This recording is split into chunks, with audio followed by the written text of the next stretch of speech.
നവീകരിച്ച പല്ലാരിമംഗലം പഞ്ചായത്ത് സ്റ്റേഡിയം ഈ മാസം 16-ന് കായിക വകുപ്പ് മന്ത്രി വി അബ്ദുറഹ്മാൻ നാടിന് സമർപ്പിക്കുമെന്ന് ആന്റണി ജോൺ എം.എൽ.എ. അറിയിച്ചു.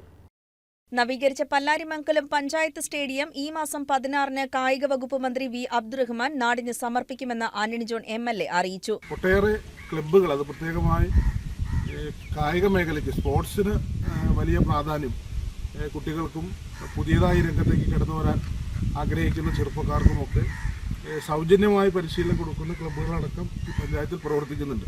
അപ്പോൾ അതുകൊണ്ട് തന്നെ ആ ക്ലബ്ബുകളുടെയും ആ കൂട്ടായ്മകളുടെയും ഒക്കെ ഒരു വലിയ ആവശ്യമായിരുന്നു ഒരു നല്ല സ്റ്റേഡിയം, ഒരു ഫെർട്ടിലൈറ്റ് സംവിധാനമുള്ള ഗ്യാലറി സൗകര്യമുള്ള നല്ലൊരു സ്റ്റേഡിയം വേണമെന്നുള്ള ആ ഒരു ആവശ്യം ഏതായാലും ഇപ്പോൾ അത് പൂർത്തീകരിക്കപ്പെട്ടിരിക്കുകയാണ്.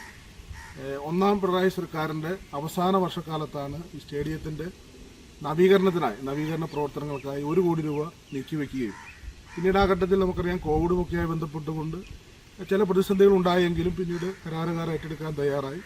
അതിൻ്റെ തുടർച്ചയിലാണ് നമ്മളിപ്പോൾ ഇന്ന് കാണുന്ന നിലയിൽ വളരെ മനോഹരമായി ഈ ഒരു സ്റ്റേഡിയത്തിന് ആവശ്യമായ എല്ലാ സൗകര്യത്തോടും കൂടി ഇതിന്റെ നിർമ്മാണ പ്രവർത്തനം ഇപ്പോൾ പൂർത്തീകരിച്ചിട്ടുള്ളത്. ഒട്ടേറെ വർഷങ്ങളായുള്ള പഞ്ചായത്തിലെ കായിക പ്രേമികളുടെ പ്രധാന ആവശ്യമായിരുന്നു പഞ്ചായത്തിലെ സ്റ്റേഡിയം നവീകരിക്കണം എന്നുള്ളത്. അതാണിപ്പോൾ സാധ്യമായിട്ടുള്ളത്. സ്റ്റേഡിയം നവീകരണത്തിനായി സംസ്ഥാന സർക്കാർ 1 കോടി രൂപയാണ് അനുവദിച്ചിരുന്നത്. സ്റ്റേഡിയം നവീകരണത്തിൽ ground development, gallery, toilet block, drainage, retaining wall, fencing, flood light, അനുബന്ധ civil and electrification, ground levelling, interlock, സ്റ്റേഡിയത്തിലെ പിൻഭാഗത്തെ ഡ്രൈനേജ് എന്നീ പ്രവൃത്തികൾ ഉൾപ്പെടെയാണ് നവീകരണ പ്രവർത്തനങ്ങൾ പൂർത്തീകരിച്ചിട്ടുള്ളത്. മാർച്ച് 16-ാം തീയതി ഞായറാഴ്ച ഉച്ചകഴിഞ്ഞ് 3 മണിക്ക് കായിക വകുപ്പ് മന്ത്രി വി അബ്ദുറഹ്മാൻ നാടിന് സമർപ്പിക്കുമെന്ന് എം.എൽ.എ. പറഞ്ഞു. News desk KCV news.